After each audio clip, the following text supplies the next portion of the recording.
Snažila som sa zarobiť nejaké peniaze, aby sme sa mali v živote dobre. Nahoře nebe v dolině já je debutový film Kataríny Gramatové, který se vlastně celý odehrává v jedné slovenské vesnici. My to tak krásne poeticky voláme, že Hladové doliny. To je pohodička. No, keď som sa začala pozerať bližšie, čo sa za tými kopcami schováva, tak som zistila, že sú tam veľmi také zaujímavé príbehy. Však ona má peniaze, Baťa využíva. Ja aj pani režisérka sme tam trávili veľmi veľa času. Potrebovali sme si vlastne získať dôveru tej dediny, kde sme natáčali, ale taktiež aj tých chlapcov, ktorí sú asi neherci a hrajú nám vo filme. Tak rok trvalo, kým sme sa s chlapcami tak skamarátili a mňa pustili do toho ich gangu vlastne. Bože, no si taký trápny. Čo? To som počul na TikToku. Mišo, hlavný herec, on je taký prirodzený talent. Keď sme robili scény s tými profesionálnymi hercami, tak som bola strašne na ňo pyšná. Mám tie peniaze.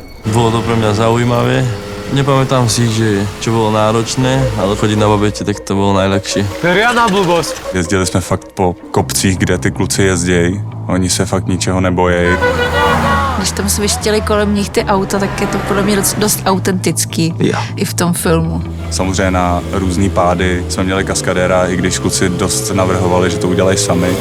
Páčila sa mi scéna, ako som spadol. Aj keď som nespadol ja, ale kaskadér. Nemáš nič slomené? No, urobil to dosť slabo, aby som to urobil lepší. Spadol. No ale nespadol. Ale. Ich babety to nie sú, čo sú vo filme, lebo tie sa nedali používať.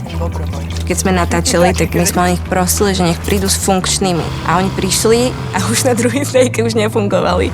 Celý ten film je pre mňa vlastne také prekvapenie, že sa to vlastne nakoniec celé podarilo.